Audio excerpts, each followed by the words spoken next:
Welcome to our channel. If you're experiencing Google Play billing errors that prevent you from making purchases, follow these step-by-step instructions to resolve the issue. Step 1.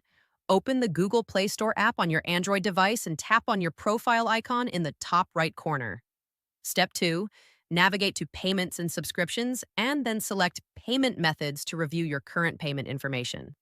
Step 3. Check if your payment method has expired or needs updating. Tap on the payment method and update the expiration date, CVV code, or billing address if necessary. Step 4.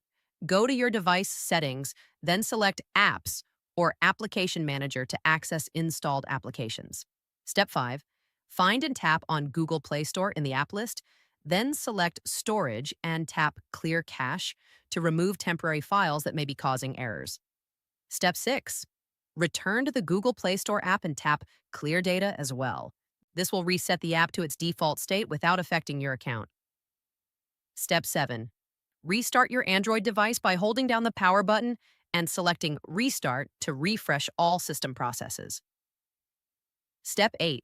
Open Google Play Store again and try making a purchase.